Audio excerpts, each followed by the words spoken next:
स्वागत है आप सभी का। नमस्कार, मैं हूं प्रीति सिंह। आप देख रहे हैं सुबह 9 बजे। आइए बुलेटिन की शुरुआत करते हैं सुर्खियों के साथ। झारखंड विधानसभा चुनाव के पहले चरण में 6 जिलों की 13 सीटों पर मतदान जारी।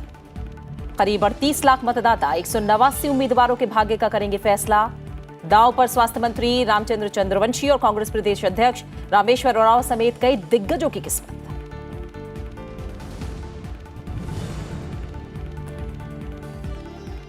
भारत जापान के विदेश और रक्षा मंत्रियों के बीच दिल्ली में पहली 2+2 वार्ता आज। हिंद प्रशांत क्षेत्र में शांति और समृद्धि समेत समुद्री सुरक्षा सहयोग बढ़ाने पर होगा जोर। पिछले साल दोनों देशों के प्रधानमंत्रियों की बैठक में इस बारे में लिया गया था फैसला।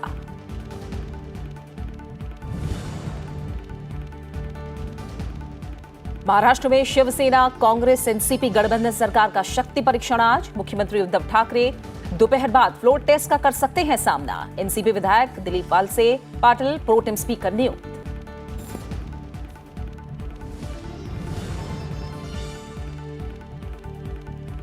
सोने के गहनों और कलाकृतियों के लिए 15 जनवरी 2021 से हॉलमार्क होगा अनिवार्य। अगले साल 15 जनवरी को जारी की जाएगी अधिसूचना।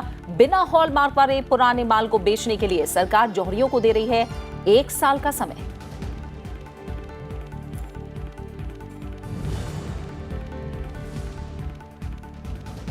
मलयालम कवि अक्किथम अच्युतन नंबूदिरी को मिलेगा 55वां ज्ञानपीठ पुरस्कार। ज्ञानपीठ चयन बोर्ड ने किया ऐलान। उपराष्ट्रपति एम वेंकैया नायडू ने दी बधाई। कहा, महाकवि अपने लेखन से लोगों को प्रेरणा और मार्गदर्शन देना रखेंगे जारी।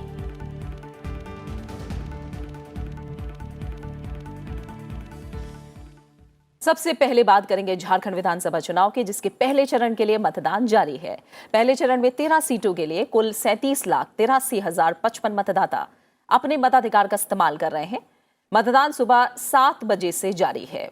एक साथ इस समय आप 3 तस्वीरें देख पा रहे हैं। ये तीनों तस्वीरें झारखंड के अलग अलग इलाकों की हैं, जहां मतदान को लेकर लोगों के बीच खासा उत्साह देखने को मिल रहा है।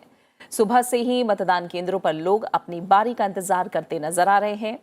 महिलाओं, बुजुर्गों और युवा मतदाताओं में वोटिंग को लेकर खासा उत्साह देखने को मिल रहा है।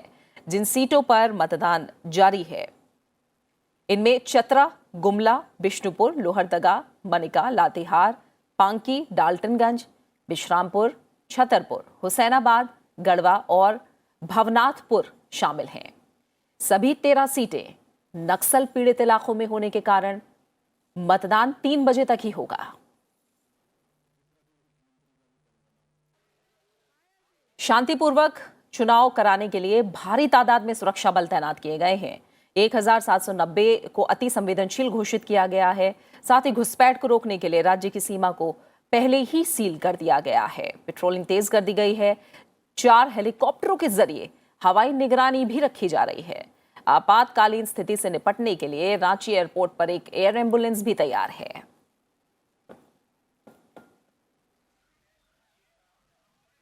प्रथम चरण की 13 सीटों के लिए कुल 189 उम्मीदवार चुनाव मैदान में है। सबसे ज्यादा 28 उम्मीदवार भवनाथपुर सीट से चुनाव मैदान में हैं, जबकि चतरा सीट से सिर्फ 9 उम्मीदवारों ने ही पर्चा भरा है।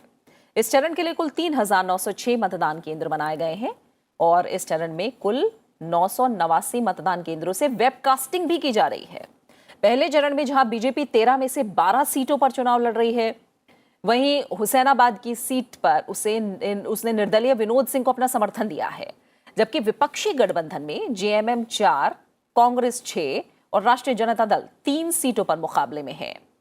इस चरण में सबसे ज्यादा दिलचस्प लड़ाई लोहरदगा सीट पर है, जहां प्रदेश कांग्रेस अध्यक्ष रामेश्वर उरांव का मुकाबला राज्य कांग्रेस के पूर्व अध्यक्ष सुखदेव भगत से है। सुखदेव भगत इस बार बीजेपी के टिकट पर चुनाव लड़ रहे हैं और इसी चरण में पलामू की विश्रामपुर सीट भी है, जहां से बीजेपी के मौजूदा मंत्री रामचंद्र चंद्रवंशी मैदान में हैं। उनके खिलाफ कांग्रेस के चंद्रशेखर दुबे मैदान में हैं। झारखंड में कुल 81 विधानसभा सीटें हैं और यहां 5 चरणों में मतदान हो रहा है और 23 दिसंबर को नतीजों का ऐलान किया जाएगा।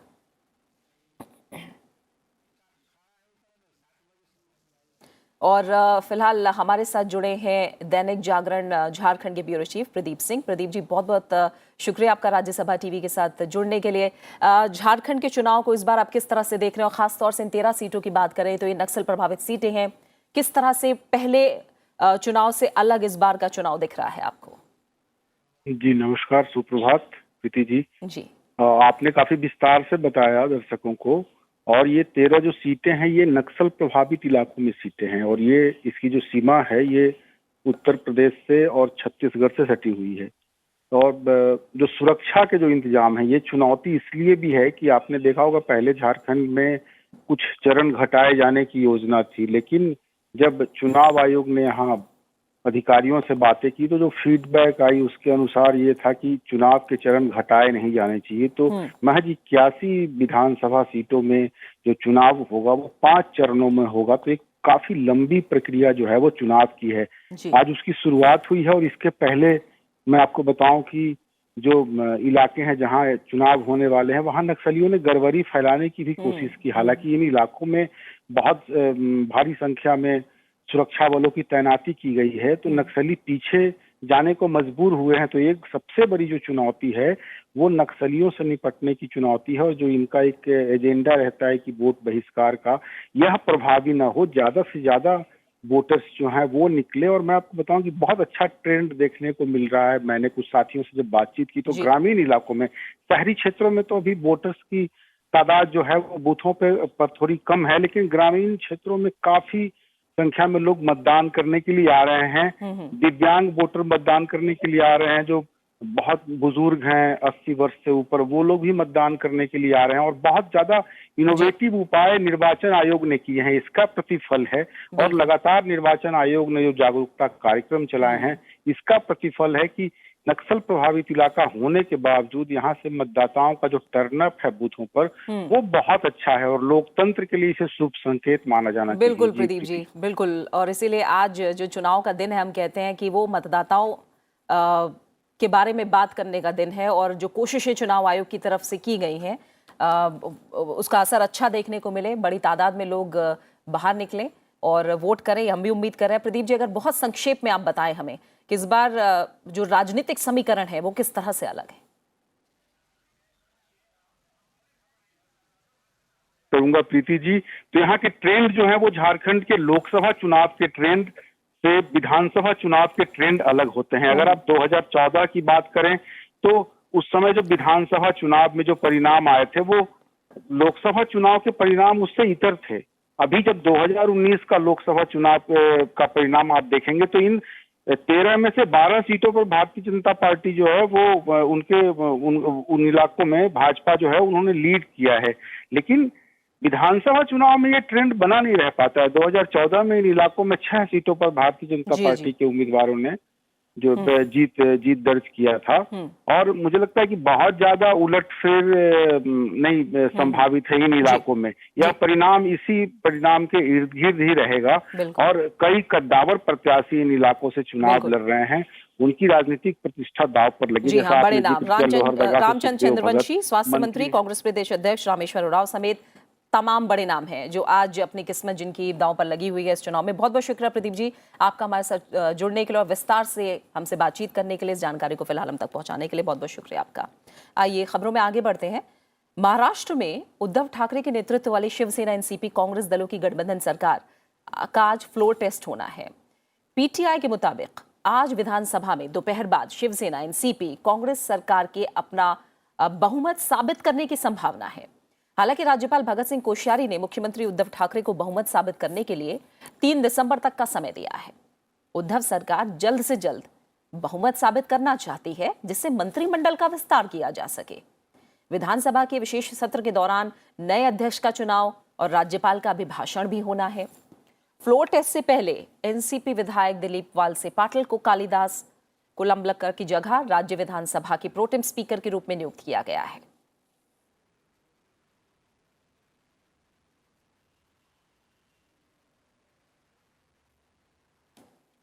बात कुछ और हम खबरों की। भारत और जापान के विदेश और रक्षा मंत्रियों के बीच दिल्ली में आज पहली 2+2 वार्ता होने जा रही है। भारत की ओर से रक्षा मंत्री राजनाथ सिंह और विदेश मंत्री एस जयशंकर इसमें शामिल होंगे।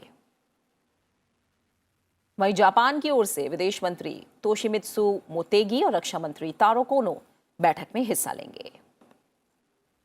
इस दौरान हिंद प्रशांत क्षेत्र में शांति समृद्धि समेत सामरिक रूप से महत्वपूर्ण जल क्षेत्र में समुद्री सुरक्षा सहयोग बढ़ाने पर खास जोर होगा।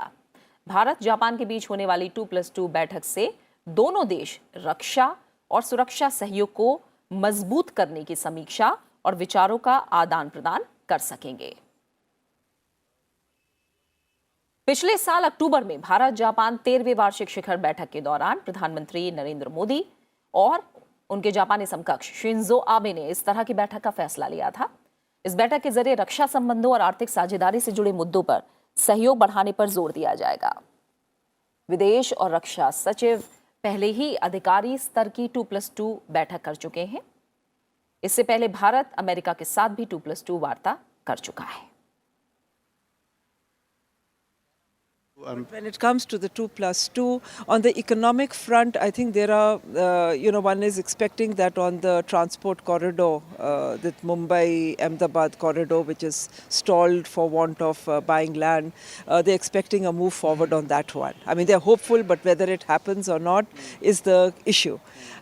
Economically, Japan and India have been working, but, they're both trying. Japan wants to upscale this economic engagement. But I think the bigger challenge is the strategic. We are doing a lot in the Pacific. We do these joint maritime exercises in the Pacific Ocean. But will we be able to make a firm announcement? The intent has been there to deal in military hardware, maritime hardware.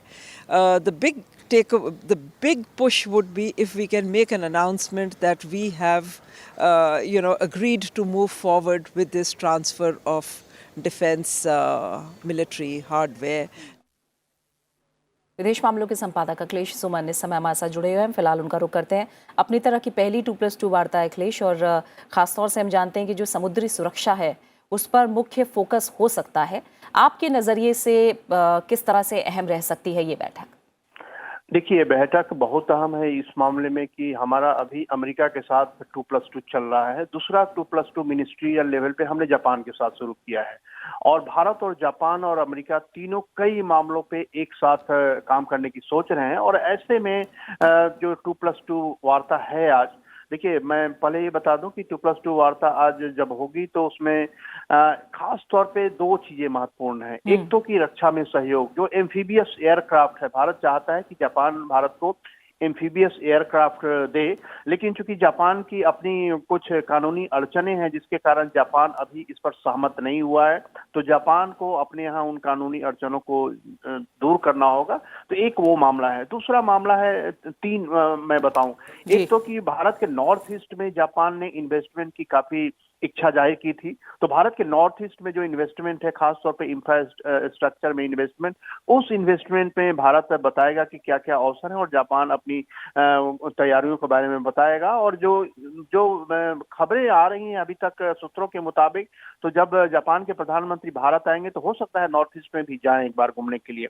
तो एक ये बात है। दूसरी बात है, जो हमारे आर्थिक सहयोग बढ़ रहे हैं वो सिर्फ भारत तक ही सीमित नहीं हो, बल्कि अन्य कई देशों में भी हम साथ मिलकर काम करें।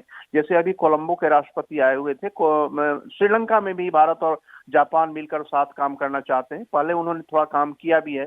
उसके अलावा अफ्रीका में काम करना चाहते हैं। और जो एक मोनोपोली जैसी स्थिति बन गई है पूरे जो हिंद प्रशांत क्षेत्र है, उसमें खासतौर पे चीन की जो मोनोपोली बढ़ गई है, दबंगता बढ़ रही है, उसको बैलेंस ऑफ पावर करने के लिए भी भारत और जापान को साथ आना जरूरी है। तो इस मामले में एक व्यापक रणनीति निकल कर आ सकती है। जी, फिलहाल बहुत बहुत शुक्रिया अखिलेश, आपका हमारे साथ जुड़ने के लिए और विस्तार से इस जानकारी को फिलहाल हम तक पहुंचाने के लिए आपका। वहीं भारत की यात्रा पर दिल्ली आए श्रीलंका के राष्ट्रपति गोटाबाया राजपक्षे और प्रधानमंत्री नरेंद्र मोदी के बीच कल शिखर वार्ता हुई। दोनों नेताओं के बीच आपसी, क्षेत्रीय और अंतर्राष्ट्रीय पहलुओं से जुड़े सभी मुद्दों पर विस्तार से चर्चा की गई। दोनों नेताओं की बातचीत में सुरक्षा और आतंकवाद के खिलाफ लड़ाई में सहयोग प्रमुख मुद्दे रहे। भारत ने श्रीलंका को आतंकवाद के खिलाफ क्षमता विकसित करने के लिए $5 करोड़ के सहयोग की घोषणा भी की। प्रधानमंत्री नरेंद्र मोदी ने कहा कि सुरक्षित श्रीलंका भारत और पूरे महाद्वीप के हित में है। दोनों नेताओं के बीच मछुआरों की आजीविका को प्रभावित करने वाले मुद्दों पर भी चर्चा हुई है। श्रीलंका के राष्ट्रपति गोटबाया ने घोषणा की कि श्रीलंकाई सीमा में गलती से गए मछुआरों की नाव लौटा दी जाएंगी और जेलों में बंद मछुआरों को भी छोड़ा जाएगा। प्रधानमंत्री नरेंद्र मोदी और श्रीलंका के राष्ट्रपति गोटबाया के बीच तमिलों के मामले पर भी चर्चा हुई। श्रीलंकाई राष्ट्रपति ने प्रधानमंत्री को आश्वासन दिया कि तमिलों के साथ सुलह की प्रक्रिया में तेजी लाकर उन्हें मुख्यधारा में शामिल करने की प्रक्रिया तेज की जाएगी। प्रधानमंत्री नरेंद्र मोदी ने श्रीलंका के विकास में श्रीलंका सरकार की इच्छा के अनुरूप क्षेत्रों में मदद का आश्वासन भी दिया। प्रधानमंत्री ने बातचीत के बाद साझा प्रेस कॉन्फ्रेंस में $40 करोड़ की लाइन ऑफ क्रेडिट देने की भी घोषणा की। वहीं श्रीलंका के राष्ट्रपति ने प्रधानमंत्री नरेंद्र मोदी को जल्द ही श्रीलंका आने के लिए आमंत्रित भी किया।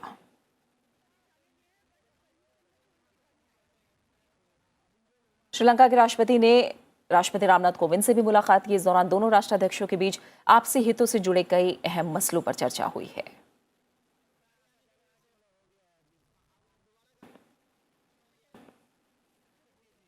राज्यसभा में कल प्रश्नकाल के दौरान 15 सवाल पूछे गए और सारे सवालों के जवाब भी दिए गए। इसके अलावा शून्यकाल के दौरान सांसदों ने सभी जरूरी मुद्दे उठाए और विशेष उल्लेख भी लिए गए।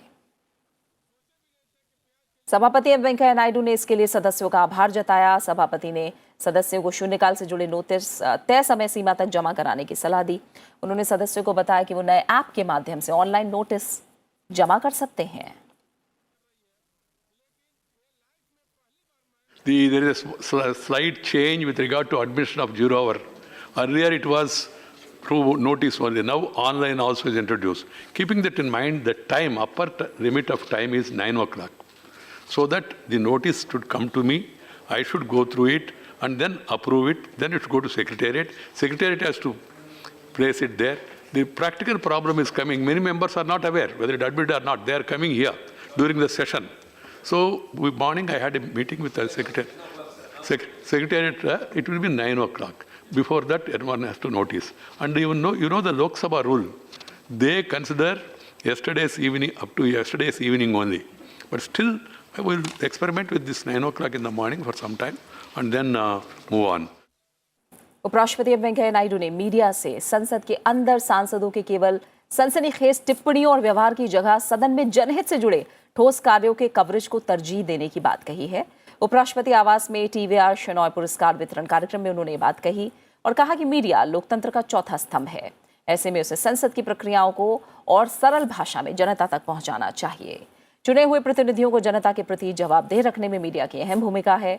इस मौके पर वरिष्ठ पत्रकार विनोद शर्मा को संसदीय पत्रकारिता में उत्कृष्टता के लिए पहले टीवीआर शेनॉय पुरस्कार से सम्मानित किया गया। Our Parliament debates and discuss various issues of national importance regularly. It's a place where major policy decisions are taken. And added to that, the committee system, which was mentioned earlier, is one of the beautiful systems in our parliamentary democracy. The way the committees function, cutting across the party lines, because there is no camera, there is no media. And then they try to submit unanimous reports after evolving consensus. A parliamentary reporter has crucial responsibility of reporting all of this to the public. People they form their opinions based on this information provided by the press. With this information, they make up their minds whether or not to support such a candidate in the next election. So it is your duty to present the true picture about the performance of the honorable member of the parliament or legislature. सांसदों पर social media के प्रभाव के बारे में बात करते हुए उपराष्ट्रपति ने कहा कि ये सांसदों को अपने निर्वाचन क्षेत्रों के लोगों की प्रतिक्रिया हासिल करने का अच्छा माध्यम है। उन्होंने सोशल मीडिया की फेक न्यूज़ और गलत जानकारी को लेकर सांसदों को आगाह किया और सोशल मीडिया के दुरुपयोग को रोकने के लिए जांच और संतुलन की एक प्रणाली बनाने पर भी जोर दिया। Social media also provides a good medium for obtaining public feedback. But the parliamentarians have to be aware of the pitfalls of the social media, which has tremendous scope to spread fake news and misinformation.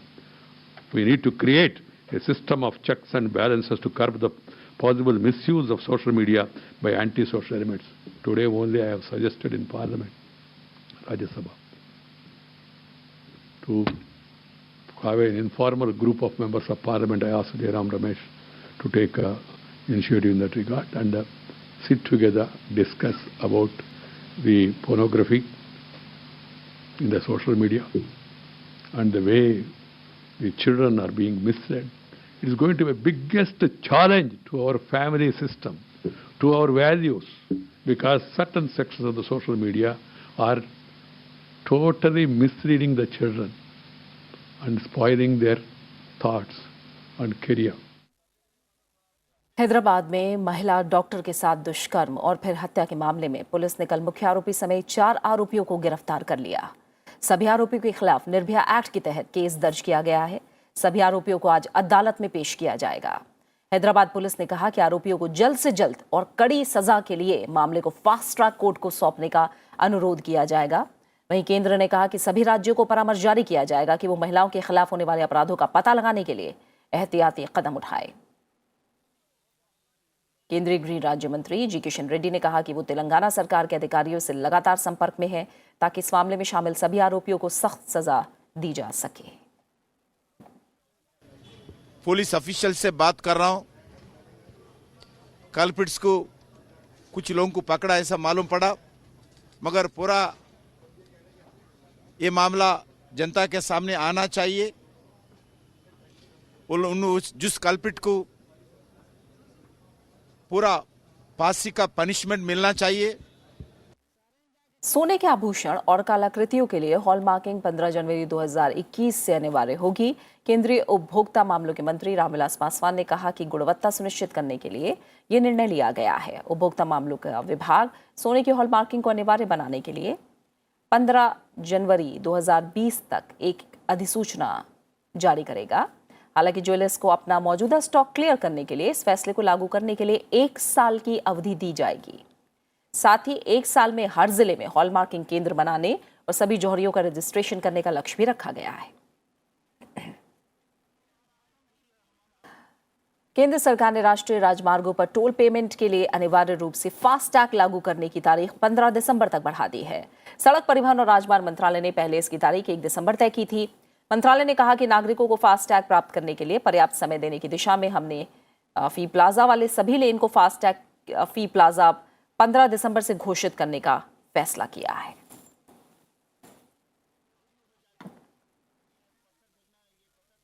और अब बात पर्यावरण और जलवायु परिवर्तन को लेकर खास पेशकश की।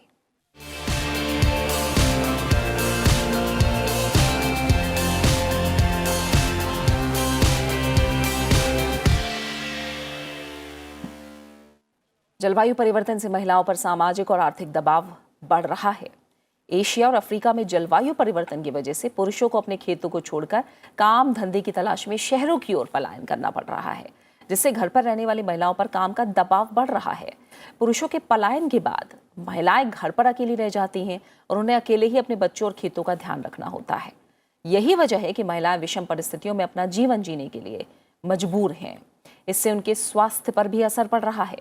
शोधकर्ताओं ने भारत, नेपाल, पाकिस्तान, बांग्लादेश सहित 25 स्थानों पर अलग अलग मामलों का अध्ययन किया है, जिसके आधार पर वो इस निष्कर्ष पर पहुंचे हैं कि इससे महिलाओं के निर्णय लेने और सही विकल्प को चुनने की क्षमता पर असर पड़ रहा है।